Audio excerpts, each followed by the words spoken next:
আসসালামু আলাইকুম ও রহমতুল্লাহি ওবরকাতুহ। অনেক দিন পর আসলাম। সো একটা বিষয় নিয়ে আলোচনা করা ছিল, সেটা হলো আমাদের বিএনপি নিয়ে। সো আসলে আমরা যারা কর্মী আছি তারা আসলে এখনো দোয়াশের মধ্যে আছি আমরা। যেমন আমাদের নেতাদের কথার ধরন, কথাবার্তার মধ্যে আমরা এখনো একটু বিভ্রান্তির মধ্যে আছি যত দিন যাচ্ছে। যেমন আমাদের নেতাদের মুখে, বড় বড় নেতাদের মুখে আওয়ামী লীগের কথা শুনি। হতে পারে সেটা রাজনৈতিক বক্তব্য, একটা দল চাইলেও একটা দলের বিপক্ষে এভাবে কথা বলতে পারে না। আওয়ামী লীগ করেছিল, তারা পেরেছিল কারণ তারা স্বৈরাচার ছিল। তো যারা দেশপ্রেমিক দল আছে, দেশের প্রতি, জনগণের প্রতি যারা রাজনীতি করে, তারা অন্য দলকে হিট করে এবং অহংকার করে কথা বলে না। সো তাদের কথার মধ্যে কোনো ভুল নেই, তবে হয়তো ডিসিশনের মধ্যে আমরা তারা যেটা ডিসিশন নিচ্ছে এটা আমাদের কর্মীদের মধ্যে একটু বিতর্কিত মনে হচ্ছে। তো হতে পারে আমরা কর্মীদের কথার আমাদের কর্মীদের ভাবনা আর নেতাদের ভাবনা এক হবে না, সেটা স্বাভাবিক। তাদের ভাবনা হবে অন্যরকম। তো সাধারণ জনগণের চিন্তার রাজনৈতিক নেতাদের চিন্তা কিন্তু এক হয় না। কারণ রাজনীতিক যারা করে, নেতারা আছে, সরকার গঠন যারা করে, তাদের চিন্তা ভাবনা থাকে 50 বছর পর কী হবে। আর আমরা যারা সাধারণ কর্মী এবং সাধারণ জনগণ আছি, আমরা চিন্তা করি তাৎক্ষণিক কী হবে। তো তাৎক্ষণিক তো কোনো কিছু ডিসিশন নেওয়া সম্ভব না একটা রাজনৈতিক দলের। একটা দেশের প্রতি তারা দায়িত্ব যখন নেয়, তারা 50 বছর পরে কী হবে সেটা চিন্তা করে নেয়। তা অবশ্যই, যেমন আওয়ামী লীগের পক্ষে কথা বলাটা আমাদের বিএনপি এবং সাধারণ জনগণ কোনোভাবে আমরা মেনে নিতে পারতেছি না। আমাদের নেতারা যে বিএনপির পক্ষে, আওয়ামী লীগের পক্ষে, সো আওয়ামী লীগের পক্ষে কথাটা আসলে কি রাজনৈতিকভাবে বলতেছে, নাকি আসলেই আওয়ামী লীগকে আবার পুনর্বাসন করার চেষ্টা করতেছে, আই ডোন্ট নো। সো আমাদের কর্মীদের মধ্যে একটু বিভ্রান্তিকর হয়ে পড়তেছি আমরা এবং সাধারণ জনগণও। সো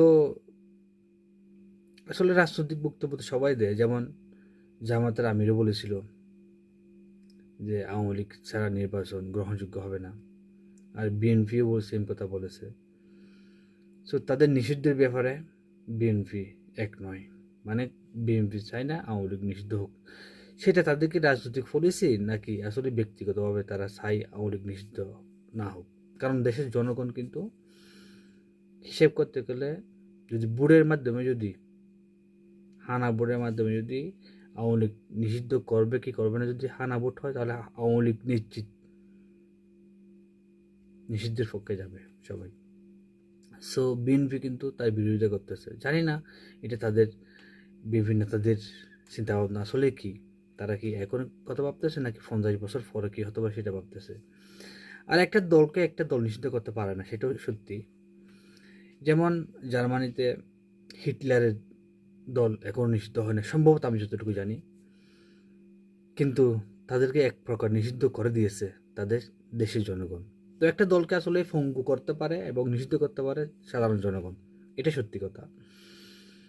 সো এখন আমাদের নেতারা কী ভাবতেছে, যদি আমাদের কর্মীদেরকে যদি ক্লিয়ারলি এই কথাটা যদি একটু বলে দেয় এবং আমাদের যদি ক্লিয়ার করে দেয়, তাহলে আমরা একটু স্বস্তি পেতাম। যত দিন যাচ্ছে তত সাধারণ জনগণের বিভ্রান্তি এবং নানান রকম পজিটিভ নেগেটিভ কথা শুনতেছি, সেজন্য এই ভিডিওটা করা। তো আশা করব আমাদের নেতাদের পক্ষ থেকে এরকম কোনো কিছু বার্তা আসবে যেটা আমাদেরকে স্বস্তি দেবে। তবে আমাদের বিশ্বাস আছে, পূর্ণ বিশ্বাস আছে আমাদের নেতাদের উপর। তারা কর্মী এবং সাধারণ জনগণের সাথে বেইমানি করবে না, এটা এতটুকু বিশ্বাস আমরা করি এবং করব। তো গ্রামেগঞ্জে কিন্তু এখনও অনেক শুনতেছি বিএনপি নেতারা আওয়ামী লীগদেরকে স্থান দিচ্ছে, তাদেরকে টেকেল দিচ্ছে, এবং জামাতের পক্ষ শুনতেছি জামাতের অনেক লোকেরা নাকি আওয়ামী লীগকে প্রোটেক্ট করতেছে। তবে সেটা দুঃখজনক ব্যাপার। যারা আসলে কর্মী ছিল, এই 15 বছর কষ্ট করেছে, তারা কোনোভাবে আওয়ামী লীগের পক্ষে, ছাত্রলীগের পক্ষে কথা বলতে পারে না। আমি দেখেছি ভাই, আমাদের সাতকালীন লগারাই কি হয়েছে, এই ছাত্রলীগ আওয়ামী লীগ কী করেছে আমরা দেখেছি। আমরা জামাতের মিছিলে গেছিলাম, সেজন্য আমাদেরকে কী পরিমাণ হুমকি দামকি, দেখে নেওয়া হবে, এই করবে সে করবে। আর ভাই আমরা প্রবাসে আসছি, যেটা সত্যি কথা, এই আওয়ামী লীগের অত্যাচারে, ছাত্রলীগের অত্যাচারে আমার পিছনে পড়ে গেছিল আমিরাবাদের নিবিল্লা, এই শর্ট শর্ট বডি, এই এতটুকু, এই নিবিল্লা আমার পিছনে পড়ে গেছিল। সো আমরা এখানে আসার পরও, বিদেশে আসার পরেও আওয়ামী লীগের বিরুদ্ধে কথা বলা বন্ধ করি নাই।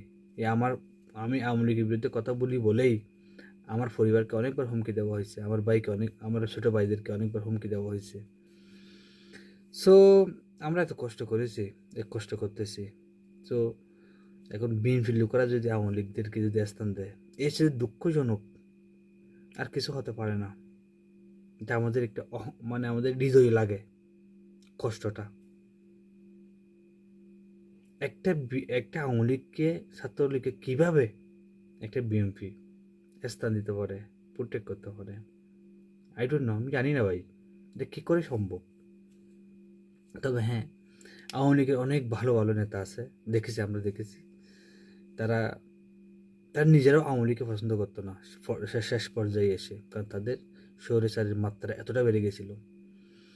সো তাদেরকে তো সাধারণ জনগণ কিছু করবে না, কিন্তু যারা অন্যায় করেছে, সাধারণ মানুষকে কষ্ট দিয়েছে, তাদেরকে যদি কেউ স্থান দেয় ভাই, এর চেয়ে দুঃখজনক ব্যাপার অন্তপক্ষে আমি একটা বিএনপির কর্মী হিসেবে মেনে নিতে পারবো না।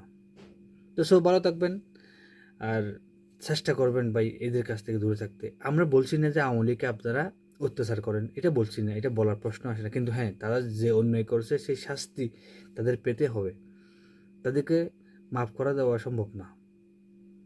এটা যদি আমরা আওয়ামী লীগকে যদি মাফ করে দিই, তাহলে সাধারণ জনগণের সাথে বেইমানি করা হবে, বিএনপির সাথে বেইমানি করা হবে, বিএনপির নেতা কর্মীদের সাথে বেইমানি করা হবে। সো খেয়াল রাখবেন, সব কিছু দিকে নজর রাখবেন। আর কি বলবো, এই আসসালামু আলাইকুম।